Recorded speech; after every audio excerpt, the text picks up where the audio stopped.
Mga ka-business baka, samantalahin ko itong pagkakataon na to. Kung po pwede po sana, lalambing ako sa inyo. Supportahan niyo po yung Anime Reactors TV. Solid ka business po yan. Tapos ano po kasi siya, bedridden na po mga ka-business. So sa pamamagitan ng pagbablog, awa ng Diyos nga na monetize na siya. Nagkakaroon siya ng kaunting revenue. Kaya maliliit lang kasi yung views niya. Baka pwede po suportahan natin si Anime Reactors TV. Yan. Pero bedridden na po siya. Kaya mapapansin nyo yung at least na mukha niya, pinapakita niya. Cartoon character. Portahan po natin yan, Anime Reactors TV.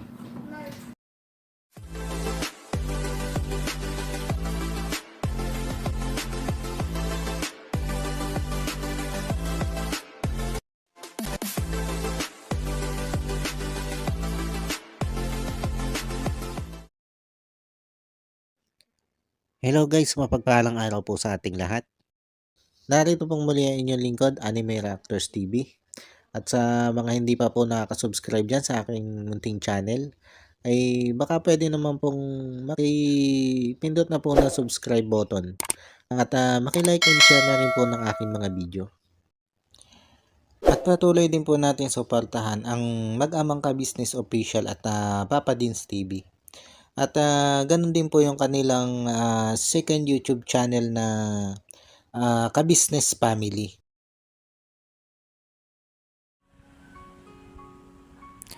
Yung panibagong araw, panibagong reaction ulit po tayo mga ka-business, mga kapapi. At for today's video po ay gusto ko lang pong gawa ng reaction.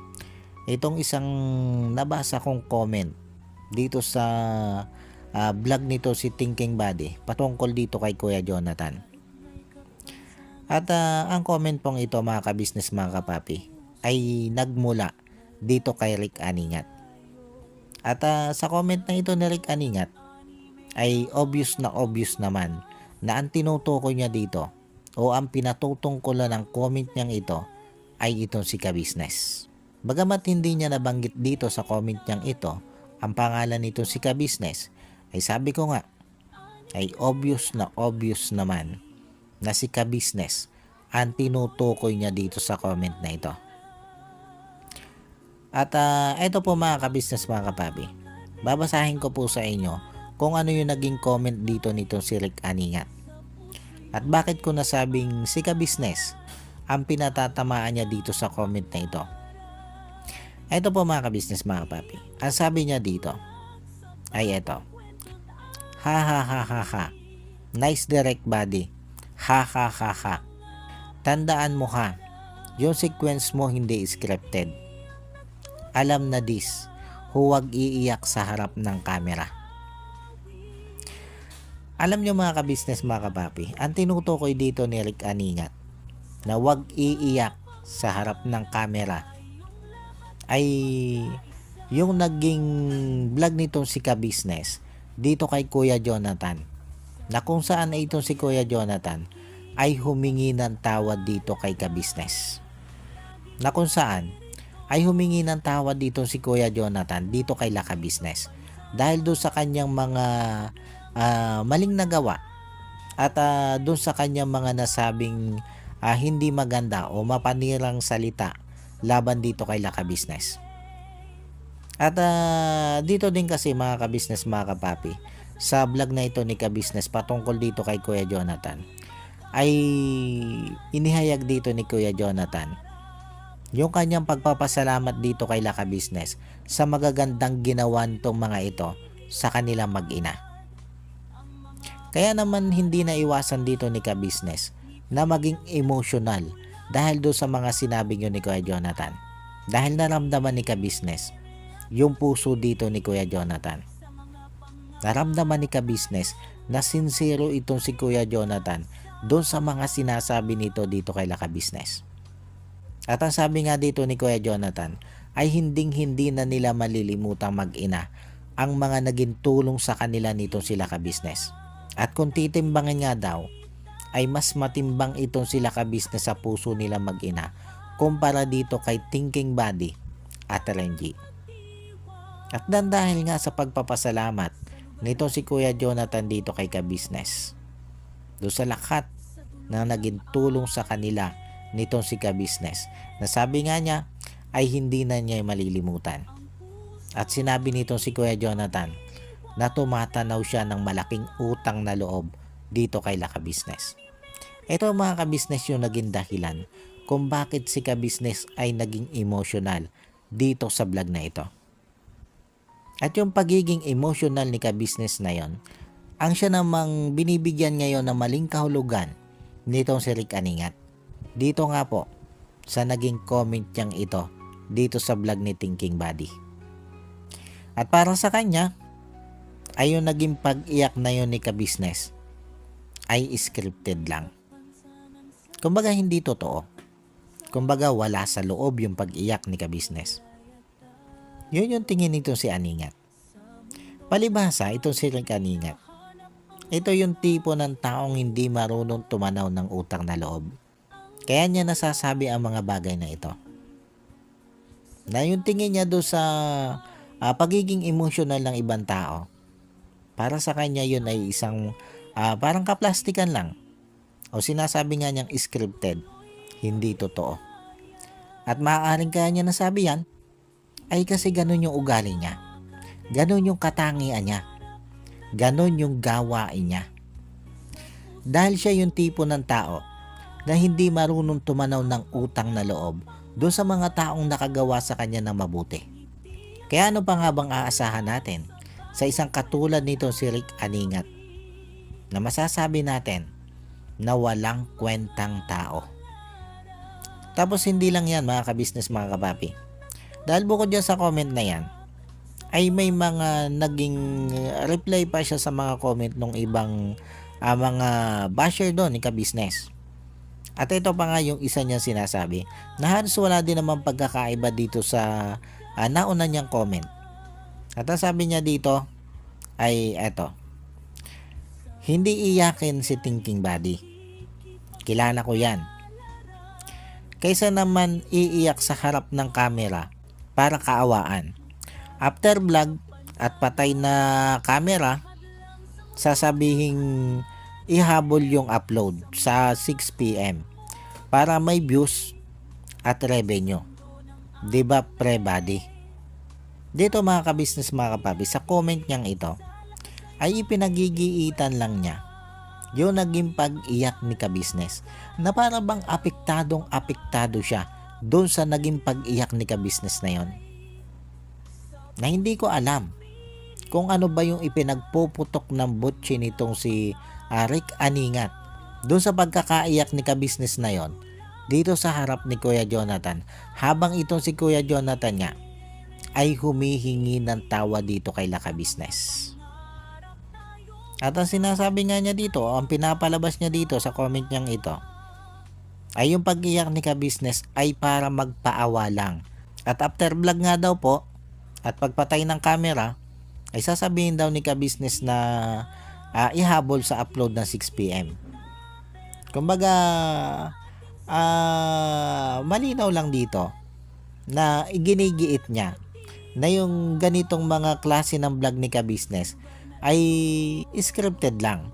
At gusto pa niyang sang-ayunan siya nitong si Thinking Body. Na tila ba may mga pinag-uusapan sila patungkol nga dito kay Ka-Business. Kasi dito sa pagkakasabi niyan, di ba pre-body? Ibig sabihin lang nito ay pinasasang-ayon niya itong si Body dahil doon sa mga nakaraan nilang pag-uusap. Kaya sabi ko nga, ay may nagiging pag-uusap na itong si Thinking Body at itong si Rick Aningat laban dito kay Ka-Business. Ang hindi ko lang maintindihan dito mga Ka-Business, mga kapapi, ay bakit ganun kalaki yung inggit nitong si Rick Aningat dito kay Ka-Business. Hindi naman po natin masasabing itong pinanggagalingan ni Rick Aningat na ito ay galit. Dahil wala naman siya dapat ikagalit dito kay Ka-Business eh. Kasi ano naman ikagagalit niya dito kay Ka-Business? Ay samantalang itong si Ka-Business nga ang naging dahilan kung bakit siya nakilala sa mundo ng social media. At alam na alam naman nating lahat yan mga kabisnes mga kapapi, na napakalaki na naging tulong nitong si kabisnes dito sa channel nito si Rick Aningat para yay umangat ng ganyan. Kaya anong ikagagalit niya dito kay Laka Business? Ay kung tutuusin niya, ito sila ka-business ang dapat magalit sa kanya eh. Dahil doon sa mga kalokohang ginawa niya kay Laka Business. Dahil doon sa ginawa niyang paninira dito kay Laka Business.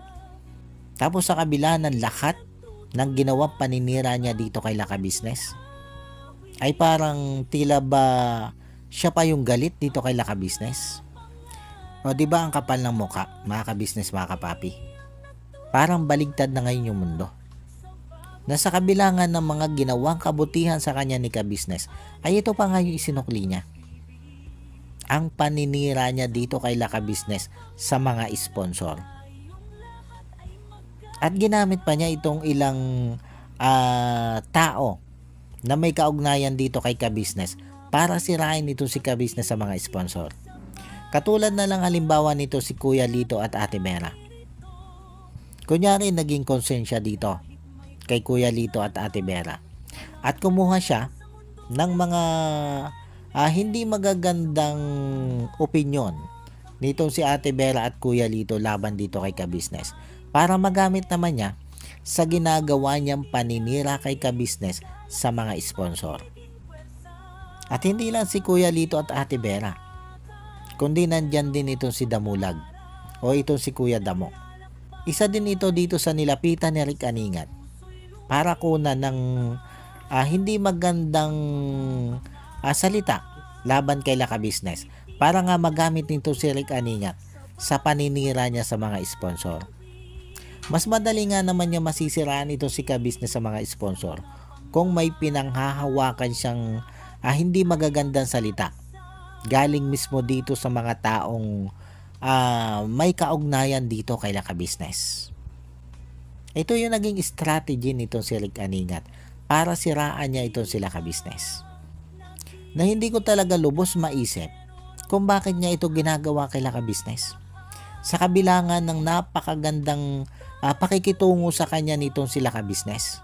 Matapos nga siyang tulungan na maiangat ang kanyang channel at mabigyan ng tulong pinansyal dahil nga doon sa pagkakasakit ng kanyang asawa, ay ito pa yung ibabalik niya dito kay Laka Business.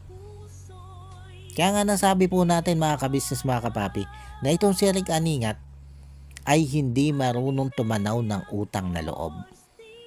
Na lahat na magagandang ginawa sa kanya ni ka-business ay initsapwera niya, iniisang tabi niya. Para saan? Para dun sa pera na makukuha niya sa mga sponsor na ginapang niya dito kay Laka Business? Na yung mga mabubuting ginawa sa kanya ni ka-business ay itinapon niya, kinalimutan niya? Na halos itinuring siya ni ka-business na kapamilya. Pero sa kabila ng lahat ng yon, ay kasamaan pa ang naging ganti niya dito kay Laka Business. Tapos ito pa nga po mga ka-business, mga kapapi. Ang buong akala ko, tahimik na itong si Rick Aningat. Dahil may ilang panahon din po nating hindi nakikita ang presensya nito. Na sinisiraan niya ito si Laka Business. Tapos ito na naman, biglang labas na naman siya. Nagkoko-comment siya dito sa vlog ni Thinking Buddy ng patungkol dito kay ka-business. Sabi ko nga, bagamat hindi niya binanggit doon ang pangalan nitong si ka-business, ay obvious naman na si ka-business ang pinatatamaan niya sa comment niya yon. At kung ako yung titingin dito, mga ka-business, mga kapapi, kaya ito'y ginagawa nitong si Rick Aningat, ay gusto niyang lumikha na naman ng ingay. At bakit niya gustong lumikha ng ingay?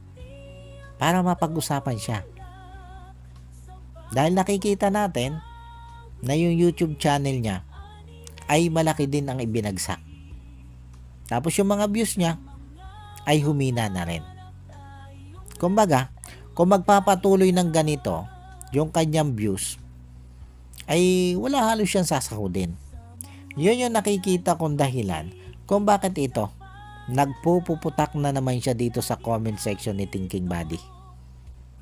Alam nyo mga kabisnes mga papi, dito sa ipinapakitang ugaling ito nitong si Rick Aningat, ay nangangahulugan lang na ganito siya kasamang tao. Na siya yung tipo ng taong masasabi nating walang kakwenta-kwenta. Bakit? Ay dahil nga po dito matapos nga po siyang tulungan nitong si Laka Business, ay ito pa yung iginaganti niya kay Laka Business. Ay doon nga sa ginawa niyang paninira kay Laka Business, pinalampas na siya Dahil ano? Dahil naaawa ito si Laka Business dito sa mga anak ni Rick Aningat, na kung sakaling ididemanda nila itong si Rick Aningat, ang magiging pangunahing apektado dito ay itong mga anak nitong si Rick Aningat at yung kanyang asawang may sakit. Kaya nga hindi itinuloy nila ka-business yung pagdidemanda dito kay Rick Aningat. Dahil ang ikinukonsidera nga po dito ni ka-business ay yung asawa at mga anak nitong si Rick Aningat. Pero halip nga pong manahimik itong si Rick Aningat, dahil hindi na nga siya idinemanda nito sila ka-business, kumbaga ay pinalampas na siya doon sa ginawa niyang paninira dito kay Laka Business.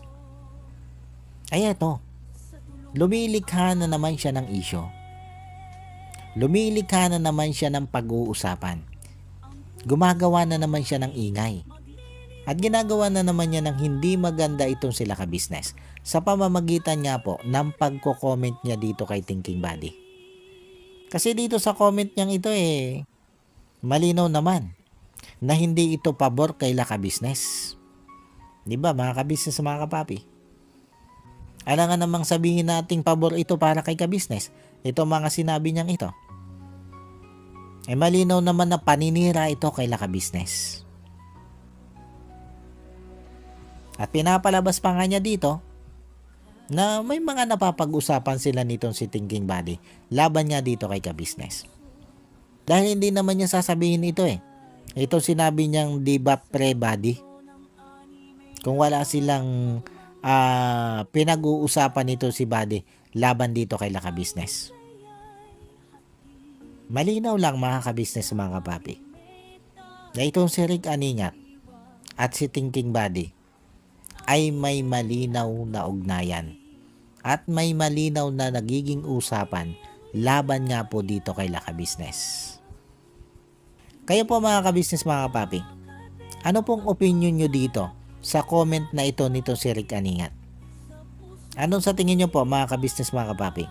May ugnayan ba itong si Thinking Buddy at Rick Aningat o wala? Paki-comment na lang po ng inyong mga opinion. Paano po mga ka-business, mga kapapi? Hanggang dito na lang muna ulit po. At sana po nagustuhan nyo itong aking reaction video na ito. At muli po ay maraming salamat po sa patuloy pong sumusuporta at sa wala pong sawang nanonood sa aking mga nire-reaction ng video. Maraming salamat po. At sa mga hindi pa po nakaka-subscribe dyan sa Muntikon Channel, ay baka pwede naman pong makipindot na po ng subscribe button at makilike and share na rin po ng aking mga video. At yun, bago po tayo tuloy ang magtapos, ay gusto ko lang pong i-shout out itong sila Ma'am Nerissa ng New Jersey. Shout out po sa inyo ma'am at maraming salamat po sa patuloy nyo pong pagsuporta at sa wala nyo pong sawang panonood sa aking mga nire-reaction ng video. Maraming salamat po ma'am. At ganon din po dito kay Ma'am Elena Capillo.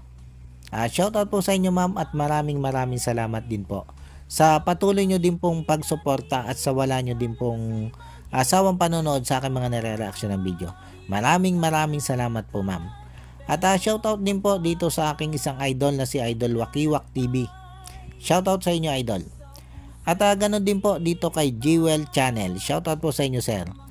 At ganon din po dito sa mga magigiting na kagwang nitong si ka-business na sila Kagwang by Papaya Official, Kagwang Intoy Official, Kagwang Buknoy Official, Kagwang Bornok Official, Kagwang Bogi Official, at Kagwang Bong Official.